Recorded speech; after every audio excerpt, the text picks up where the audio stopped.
WRVA, the voice of Virginia. The sun is up over central Virginia skies.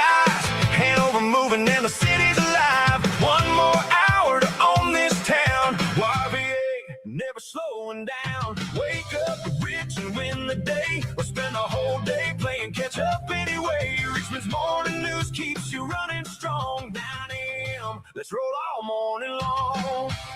All right, it's 9:04 this morning on Richmond's Morning News. This is News Radio WRVA. My name is Rich Herrera. I saw this story, and it's kind of broke. So the DSA, the Democratic Socialists of America, have unveiled their new national platform called Workers Deserve More.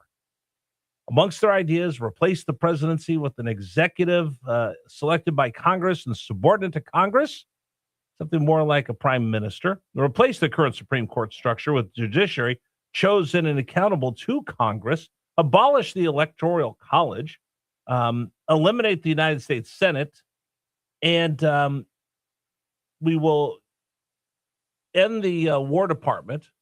We'll give amnesty to all immigrants and drastically change this country. Here's the deal. It used to be about tax rates and healthcare spending, but now the DSA is actually emboldened enough with Zohran Mamdani and Bernie Sanders and AOC and their recent victories they've had in City Hall and congressional primaries that they're really feeling themselves. But the scary part is that a bunch of kids, for whatever reason, that have grown up here in the United States of America are now embracing communism. Why is that? To me, it's just mind-blowing for a lot of different reasons. So I need sage advice. So we're going to run out to our WRVA Newsmaker hotline. Joining me right now, a very dear friend, a man I love as much as anybody else in this world. He means so much to me. His name is Dr. Richard Bilas. He found a 17-year-old kid who had no idea about anything in the world, and he has been my mentor for years. And I'm so proud that we've stayed in touch all these years. He's a professor of economics. He's really responsible for a lot of the knowledge that I have and the vision that I have and my point of view comes from his teachings, and he's joining me here on News Radio WRVA. Good morning, Dr. Bilas. Well, that was quite an introduction. I think a lot of it you've done yourself. Well, don't give me credit for your hard work. Or the blame by some of our listeners for what I talk about each day. But I asked you to come on the program because I'm a classical economist because of you. And I understand how economics work, and there's different versions, and there's supply siders, and there's Keynesians, and all the rest of that. And then there's communists. And for the longest time, it just went without saying, communism is not great. Communism is bad. People die under communism, and the economic system just doesn't work. That's why it's never, ever, ever, ever had any success anywhere it's been tried. Yet, Dr. Bilas, I see all these kids embracing communism, and I have to ask you why. Well, let's go back a little bit to about the late 1800s, okay? Okay.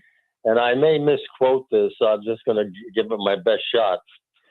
From each according to his abilities, to each according to his needs. Okay. And that was Karl Marx. And the intention of that statement was that if you have a society which completely works together, they'll be able to produce enough so that everybody will be able to have everything they want. The interpretation today is from each according to his means to each according to his needs. So you take away from the rich or the wealthy or those who have, and you wind up giving to those who have not. And we're seeing that, for example, in New York City. We've seen it in the former Soviet Union. It just simply does not work. But young people today who have been given everything that they have ever wanted and now face the opportunity or the stage in their life where they have to go out and do it on their own. I can't do that. Somebody has to give it to me. And that's been taught to them in the schools, particularly in colleges and universities. And that's what we're stuck with. The question really is now, how long is this episode in political shenanigans going to going to last? I don't have an answer to that, but we'll find out a little bit in November. So, Dr. Bilas, what's intriguing to me, and you've known me my entire adult life. You met me when I was 17 years old. I didn't come from wealth. I had to earn everything I had, and I probably still have some dirt in my hands from working in the fields. So you can't start lower on the level of economic insecurity in this country than my family did. I didn't turn to communism. I worked my tail off to get everything I have.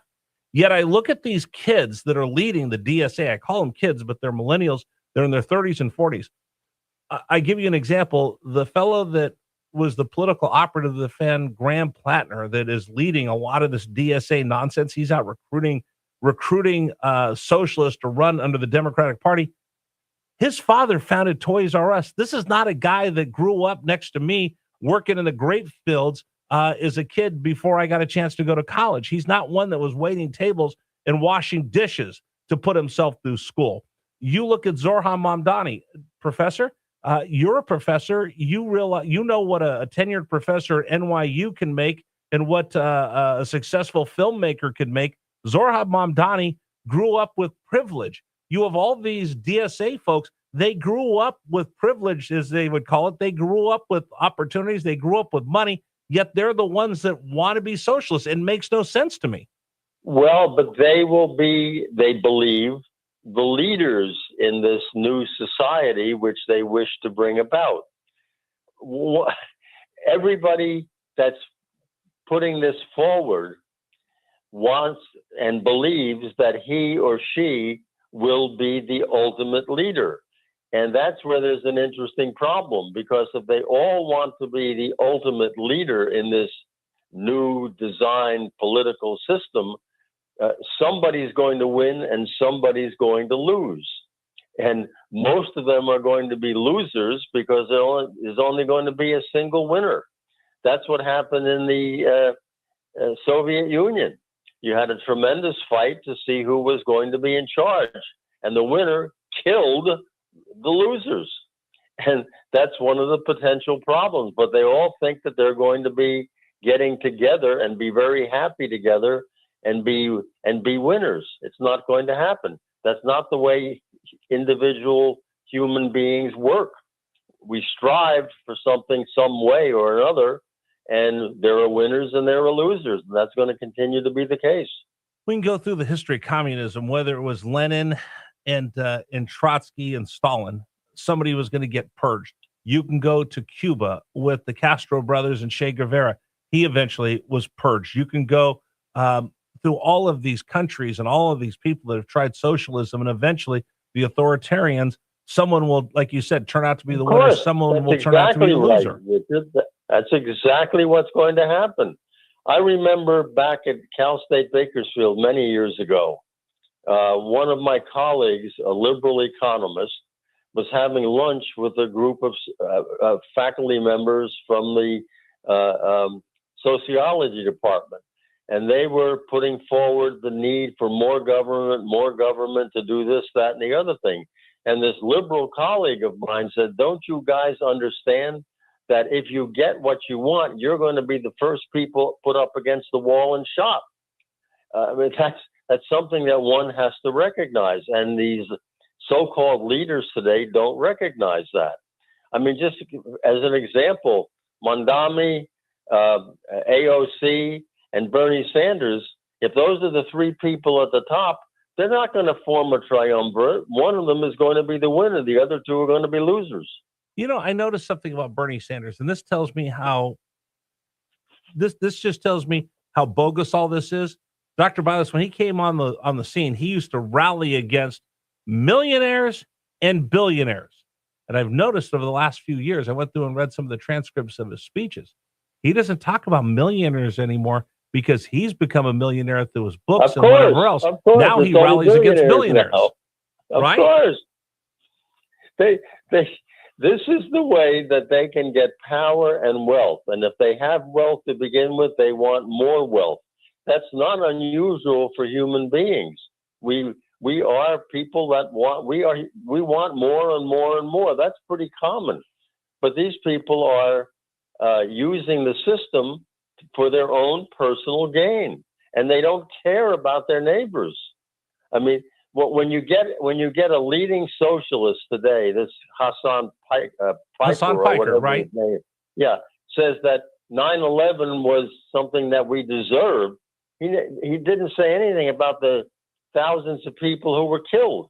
That doesn't bother them. 1 minute. Because they don't have any regard for life other than their own. And by the way, I did a little bit of research. You know, that was the guy, and every kid in America is watching this clown on Twitch.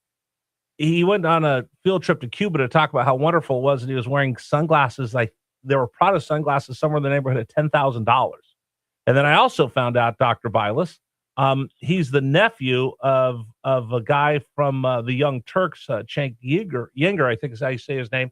He's always debating with Ben Shapiro and such, but there's actually nepotism because he's the nephew of one of the leading socialists in America. So this is not anything that is authentic and homegrown. This is all put on for whatever reason. One last question, and Dave, I'm going to go over by just a minute if you don't mind. Dr. Bilas, I wanted to ask you this. How much is academics? You spent your entire career teaching young minds like mine. I kind of find this pattern. These kids were told, go to a really expensive liberal arts school, go to these great academic schools. That's all you have to do. Once you graduate from a place like William and Mary, or an Ivy League school or a University of Virginia, you're promised X. And these kids have gone into debt, $200,000-$300,000. They've come out, and that pot of gold they were promised is not there. Now they think the system is rigged. Now they hate capitalism because they were sold a bill of goods that was never guaranteed. And now they're upset and they're going, well, let's become communists. This promise I had of capitalism is not working out. Well, many of them, I have to chuckle at this. Many of them, what have they majored in? Something that is totally useless. I mean, the simple fact of the matter is that universities many of them are in business today to make a lot of money. And they've been able to do this off the backs of student loans. It's just a messed up system, Richard. You have very, very few colleges and universities that are in business today to actually develop younger people's minds to get them to be productive citizens. Very few schools do that. And it's a shame. It's just a shame. I'll share this with you. The one thing that Richard Bilas taught me was how to have critical thinking. That's the one gift that you gave me. But you might not remember this, Dr. Bilas. You know, one of the other things you reminded me of, that in economics, we're in a windowless room with no doors. And the second we open up the seal on that, none of this makes sense because it's all theoretical. And then you told me you're going to learn just enough in economics to mess you up for the rest of your life. Well, you taught me that on the first day of class, Economics 101. Yeah, I don't remember that, but I kind of chuckle because students that go through universities today, if they picked up any economics, it is probably just enough to confuse them, and we see that happening. Let me just give you one final example, okay? Yes, sir. Suppose we had an income tax rate of 100%, which is what these socialists, communists, whatever, are striving for. High income taxes, so you tax the rich to give to the poor, theoretically. If you had 100% income tax, the total revenue that you receive from taxes would be zero because nobody would work. And so what we don't recognize is that as you raise income tax rates, revenues are likely to fall and things are going to be worse off. Why would I work if you're going to take 100% of my money? That's I just exactly stop right. at whatever it is. That's I'd exactly stop right. it. And that's what happened in the Reagan administration when when income tax rates went down. Lo and behold, income tax revenues went up because taxes were too high. But yet we have these socialists, communists, whatever, wanting to raise income taxes with the expectation that revenues are going to go up to fulfill all the needs and desires that they have. And it's not going to work that way, particularly in states. If a state like New York raises income tax, what's going to happen to people? They're going to leave. And they are, Just and now like Kathy myself, Hochul and is they're begging doing for it. them to come back. Dr. Bilas, That's thank you so much. I appreciate you always joining us and giving us some sage advice, and I will talk to you soon. Richard, my pleasure. God bless you. Take care. Thank you. God bless you. I love you, Dr. Bilas. Such a great man. Such a great man. Appreciate him. It's 9:18. I went a little over, but I thought that was important for us to talk about. He's just truly, I mean, it's been 40 plus years, and I've stayed in touch with him, and really proud of that. Really a big inspiration to me, and probably one of the wisest men that I've ever known outside of my father. All right. Let's see. Today's program is brought to you in part by our friends